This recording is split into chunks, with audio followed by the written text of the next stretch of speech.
ಎಲ್ಲ ವೀಕ್ಷಕರಿಗೂ ನಮಸ್ಕಾರ. ನಾನು ನಿಮ್ಮ ಆಚಾರ್ಯ ಮಂಜುನಾಥ್.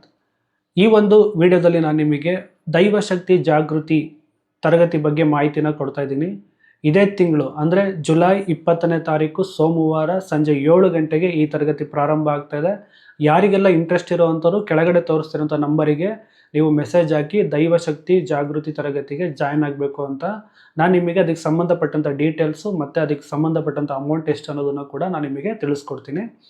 ಈ ಒಂದು ತರಗತಿಯಲ್ಲಿ ಏನೆಲ್ಲ ವಿಚಾರ ಇರುತ್ತೆ, ಈ ಒಂದು ತರಗತಿಯಲ್ಲಿ ಏನೆಲ್ಲ ವಿಚಾರವನ್ನು ನಿಮಗೆ ತಿಳಿಸ್ಕೊಡ್ತೀನಿ ಅನ್ನೋದ್ರ ಬಗ್ಗೆ ಈ ಒಂದು ವಿಡಿಯೋದಲ್ಲಿ ನಿಮಗೆ ತಿಳಿಸ್ಕೊಡ್ತಾ ಇದ್ದೀನಿ.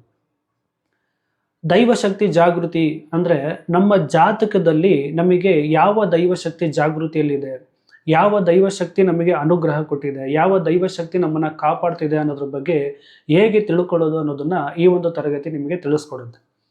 ಇವಾಗ ಉದಾಹರಣೆಗೆ ನಿಮಗೆ ಹೇಳಬೇಕು ಅಂತಂದರೆ, ನೀವು ಇವಾಗ ನಿಮ್ಮ ಕುಟುಂಬದಲ್ಲಿ ಆಗಿರ್ಬೋದು ಅಥವಾ ನೀವೇ ಆಗಿರ್ಬೋದು, ಯಾರೆಲ್ಲ ಈ ವಿಡಿಯೋ ನೋಡ್ತಿರ್ತೀರಾ ನೀವೇ ಆಗಿರ್ಬೋದು ಅಥವಾ ನಿಮ್ಮ ಕುಟುಂಬದಲ್ಲಿ ಆಗಿರ್ಬೋದು ಅಥವಾ ನಿಮ್ಮ ಊರಲ್ಲಿ ಅಕ್ಕಪಕ್ಕದ ಮನೇಲಿ ಆಗಿರ್ಬೋದು, ಯಾರಿಗಾರೊಬ್ಬ ವ್ಯಕ್ತಿಗೆ ನ್ಯಾಚುರಲ್ ಆಗಿ ಒಂದು ಡಿವೈನ್ ಪವರ್ ಅನ್ನೋದು ಜೊತೆಗಿರುತ್ತೆ. ಅವ್ರು ಹುಟ್ಟದಾಗಿಂದ ಅವ್ರು ಯಾವುದೇ ಒಂದು ಶಕ್ತಿಯವರ ಆರಾಧನೆ ಮಾಡಿಲ್ಲ, ಸಾಧನೆ ಮಾಡಿಲ್ಲ, ಆದರೂ ಕೂಡ ಅವ್ರ ಜೊತೆಗೆ ಒಂದು ದೈವ ಶಕ್ತಿ ಇರುತ್ತೆ. ಅದು ಹೇಗೆ?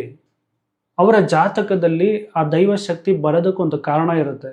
ಆ ದೈವಶಕ್ತಿ ಅವ್ರು ಹುಟ್ಟದಾಗಿಂದನೂ ಜೊತೆಗಿರೋದಕ್ಕೊಂದು ಕಾರಣ ಇರುತ್ತೆ. ಅದಕ್ಕೆ ಸಂಬಂಧಪಟ್ಟಿದ್ದ ಗ್ರಹ ಯಾವುದು, ಭಾವ ಯಾವುದು, ರಾಶಿ ಯಾವುದು, ನಕ್ಷತ್ರ ಯಾವುದು ಅನ್ನೋದೆಲ್ಲದೂ ಕೂಡ ಈ ಒಂದು ತರಗತಿಯಲ್ಲಿ ನೀವು ತಿಳ್ಕೊತೀರ. ಸುಮಾರು ಜನ ನೀವು ನೋಡಿರ್ತೀರ, ಕೆಲವರಲ್ಲಿ ನೀವು ನೋಡಿರ್ತೀರ, ಈ ವ್ಯಕ್ತಿಗೆ ಹುಟ್ಟದಾಗಿಂದನೂ ಒಂದು ದೈವಶಕ್ತಿ ಕಾಪಾಡ್ತಿದೆಯಪ್ಪ. ಸುಮಾರು ಜನ ಹೇಳಿದ್ದಾರೆ, ಅವನಿಂದ ಯಾವುದೋ ಒಂದು ದೈವಶಕ್ತಿ ಇದೆ, ಅವನನ್ನು ಯಾವುದೋ ಒಂದು ದೈವಶಕ್ತಿ ಕಾಪಾಡ್ತಿದೆ. ಯಾವುದು ಅಂತ ಕೆಲವರು ಹೇಳಲ್ಲ, ಕೆಲವರು ಹೇಳಿರ್ತಾರೆ. ಕೆಲವೊಂದ್ಸಲ ಆ ದೈವಶಕ್ತಿ ಅದನ್ನು ಕನ್ಫ್ಯೂಸು ಕೂಡ ಮಾಡುತ್ತೆ, ಬೇರೆ ಬೇರೆ ಥರ ಹೇಳ್ಸೋಕ್ಕೆ ಟ್ರೈ ಮಾಡುತ್ತೆ. ಈ ರೀತಿ ಎಲ್ಲದನ್ನು ಕೂಡ ಹಿಂದೆ ಇರೋಂಥ ಒಂದು ದೈವಶಕ್ತಿ, ಕಾಣದ ಒಂದು ದೈವಶಕ್ತಿ ಅವರಿಗೆ ಆ ರೀತಿ ಮಾಡುತ್ತೆ. ಆದರೆ ಅವ್ರ ಜೊತೆಗೆ ಅವ್ರ ಕಷ್ಟದಲ್ಲಿ ಅವ್ರು ಏನೇ ಒಂದು ಸಮಸ್ಯೆಲಿದ್ದರೂ ಕೂಡ ಅದನ್ನು ಬಗೆಹರಿಸುತ್ತೆ ಆ ದೈವಶಕ್ತಿ. ಅದು ಹೇಗೆ? ಆ ದೈವಶಕ್ತಿನ ಹೇಗೆ ನಮ್ಮ ಜಾತಕದಲ್ಲಿ ನೋಡಿ ನಮಗೆ ಇದೆಯಾ ಇಲ್ಲ ಅನ್ನೋದನ್ನು ಯಾವ ರೀತಿ ನಾವು ಅದನ್ನು ಅರ್ಥ ಮಾಡ್ಕೋಬೇಕು ಅನ್ನೋದನ್ನು ಈ ಒಂದು ತರಗತಿಯಲ್ಲಿ ನಿಮಗೆ ತಿಳಿಸ್ಕೊಡ್ತಾ ಇದ್ದೀನಿ. ಆ ದೈವಶಕ್ತಿನ ಹೇಗೆ ನಾವು ಫೈಂಡ್ ಔಟ್ ಮಾಡಬೇಕು, ಇದೇ ಆ ದೈವಶಕ್ತಿ ಅಂತ ಹೇಗೆ ನಾವು ತಿಳ್ಕೊಬೇಕು ಅನ್ನೋದನ್ನು ಈ ಒಂದು ತರಗತಿಯಲ್ಲಿ 9 ಗ್ರಹಕ್ಕೂ ಸಂಬಂಧಪಟ್ಟಂಥ ದೈವಶಕ್ತಿಗಳು ಯಾವುದಾಗಿ ಬರುತ್ತೆ, ಅದು ಯಾವ ರೀತಿ ನಿಮಗೆ ಫಲ ಕೊಡುತ್ತೆ ಅನ್ನೋದನ್ನು ನಾನು ನಿಮಗೆ ತಿಳಿಸ್ಕೊಡ್ತೀನಿ. ಅದು ಯಾವ ಜಾಗದಲ್ಲಿದ್ದರೆ ನಮಗೆ ಫಲ ಕೊಡುತ್ತೆ, ಯಾವ ಜಾಗದಲ್ಲಿದ್ದರೆ ನಮಗೆ ಆ ದೈವ ಅನುಗ್ರಹ ಇರುತ್ತೆ ಅನ್ನೋದನ್ನು ಕೂಡ ಈ ಒಂದು ತರಗತಿ ನಿಮಗೆ ತಿಳಿಸ್ಕೊಡ್ತಾ ಇದೆ. ಕೆಲವರಿಗೆ ಈ ದೈವಶಕ್ತಿ ಅನುಗ್ರಹ ಅನ್ನೋದೇ ಕೂಡ ಇರೋದಿಲ್ಲ. ಅವರಿಗೆ ಏನಾರೋ ಒಂದು ಮಾಟ ಮಂತ್ರ ಆಗ್ತಿರುತ್ತೆ, ಏನಾರೋ ಒಂದು ಸಮಸ್ಯೆ ಆಗ್ತಿರುತ್ತೆ, ಆ ದೇವಸ್ಥಾನ ಈ ದೇವಸ್ಥಾನ, ಆ ರೂಟ ಈ ಪೂಜೆ ಆ ಟೆಂಪಲ್ ಅಂತ ಹೋಗ್ತಾನೆ ಇರ್ತಾರೆ. ಬಟ್ ಅವರಿಗೆ ಆ ದೈವ ಅನುಗ್ರಹ ಅನ್ನೋದು ಅವರಿಗೆ ಆಗ್ತಾನೆ ಇರೋದಿಲ್ಲ. ಯಾಕೆ ಈ ಥರ ಆಗುತ್ತೆ ಅನ್ನೋದನ್ನು ಕೂಡ ನಮ್ಮ ಜಾತಕದಲ್ಲಿ ನೋಡಿ ತಿಳ್ಕೊಬೋದು.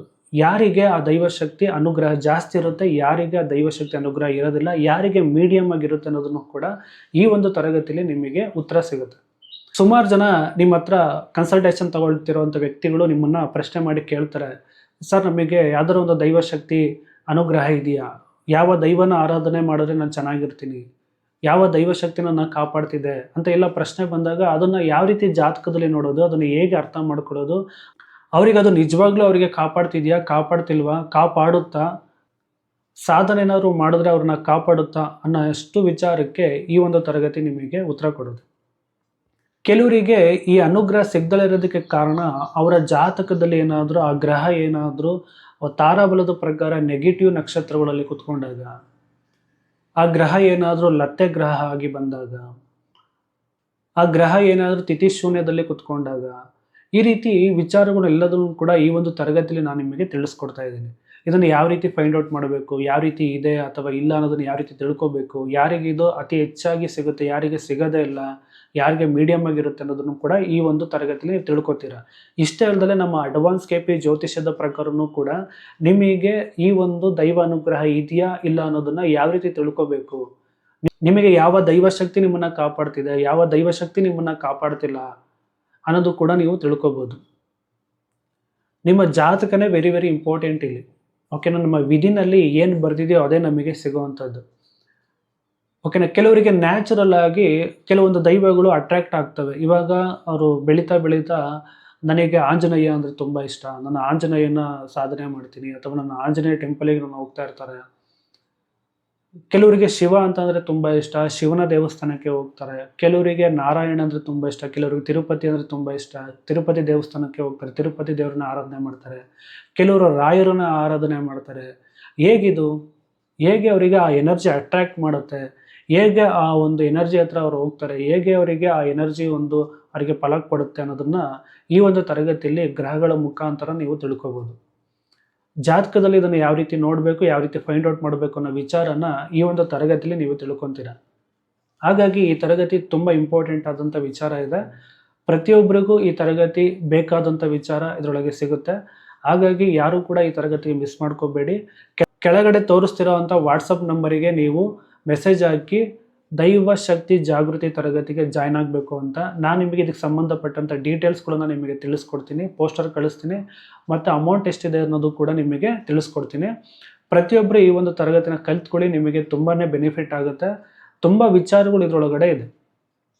ಇಷ್ಟೇ ಅಲ್ಲದಲ್ಲೇ ನಿಮಗೆ ಇದನ್ನು ದಶಾಭುಕ್ತಿನಲ್ಲಿ ಯಾವ ರೀತಿ ನೋಡೋದು, ನನಗೆ ಇಷ್ಟು ವರ್ಷ ಯಾವುದೇ ದೈವಶಕ್ತಿ ಅನುಗ್ರಹ ಇಲ್ಲ ಸರ್, ಸಡನ್ನಾಗಿ ಒಂದು ದೈವಶಕ್ತಿ ನನಗೆ ಸಿಕ್ಕಿದೆ, ಒಂದು ದೈವಶಕ್ತಿ ಅನುಗ್ರಹ ಆಗಿದೆ, ಅದು ಹೇಗೆ ದಶಾಭುಕ್ತಿ ಪ್ರಕಾರ ನೋಡೋದು ಹೇಗೆ, ಟ್ರಾನ್ಸಿಟಲ್ಲಿ ನೋಡೋದು ಹೇಗೆ ಅನ್ನೋದನ್ನು ಕೂಡ ಈ ಒಂದು ತರಗತಿಯಲ್ಲಿ ಇನ್ಕ್ಲೂಡ್ ಆಗಿ ಬರುತ್ತೆ. ಇಷ್ಟೇ ಅಲ್ಲದೆ ಸುಮಾರು ವಿಚಾರಗಳನ್ನ ಇದರೊಳಗೆ ಸೇರಿಸಿ ನಿಮಗೆ ತಿಳಿಸ್ಕೊಡ್ತಾ ಇದ್ದೀವಿ. ನಿಮಗೂ ಕೂಡ ಇದು ತುಂಬಾ ಬೆನಿಫಿಟ್ ಆಗುತ್ತೆ. ತುಂಬ ವಿಶೇಷವಾದಂಥ ತರಗತಿ ಇದು, ನಿಮಗೆ ಬೇಕಾದಂಥ ತರಗತಿ. ಇದನ್ನೆಲ್ಲದನ್ನು ಕೂಡ ಕಲ್ತ್ಕೊಳ್ಳಿ, ನಿಮಗೆ ನಿಮ್ಮ ನಾಲೆಜನ್ನು ನೀವು ಗೇನ್ ಮಾಡ್ಕೊಳ್ಳಿ. ಯಾಕೆ ಅಂತಂದರೆ ಒಂದು ಜಾತಕ ನೋಡ್ಬೇಕಾದ್ರೆ ಸುಮಾರು ಜನ ಸುಮಾರು ರೀತಿ ಪ್ರಶ್ನೆಗಳನ್ನು ಕೇಳ್ತಾರೆ. ಅದನ್ನು ನೋಡ್ಬೇಕಾದ್ರೆ ನಿಮಗೆ ಇಂಥ ನಾಲೆಜ್ಗಳು ತುಂಬ ಇಂಪಾರ್ಟೆಂಟು. ಜ್ಯೋತಿಷ್ಯ ಅನ್ನೋದು ಮಹಾಸಾಗರ ಇದ್ದಂಗೆ, ಇದರೊಳಗಡೆ ಓದಂಗೂ ವಿಚಾರಗಳು ಹೊರಗಡೆ ಬರ್ತಾನೆ ಇರುತ್ತೆ, ಸಿಗ್ತಾನೆ ಇರುತ್ತೆ, ಹೊಸ ಹೊಸ ವಿಚಾರಗಳು ಕಲ್ತ್ಕೊತಾನೆ ಇರಬೇಕಾಗತ್ತೆ. ಹಾಗಾಗಿ ಯಾರು ಕೂಡ ಈ ತರಗತಿಗೆ ಮಿಸ್ ಮಾಡ್ಕೋಬೇಡಿ. ನಿಮಗೆ ಈ ನಾಲೆಜು ತುಂಬಾ ಇಂಪಾರ್ಟೆಂಟ್ ಆದಂಥ ವಿಚಾರ. ಹಾಗಾಗಿ ಈ ಒಂದು ತರಗತಿನ ಪ್ರತಿಯೊಬ್ಬರು ಕೂಡ ಕಲ್ತ್ಕೊಳ್ಳಿ ಅಂತ ಹೇಳ್ತಾ ಈ ವಿಡಿಯೋನಲ್ಲಿ ಮುಗಿಸ್ತಾ ಇದ್ದೀನಿ. ಎಲ್ಲರಿಗೂ ಧನ್ಯವಾದಗಳು.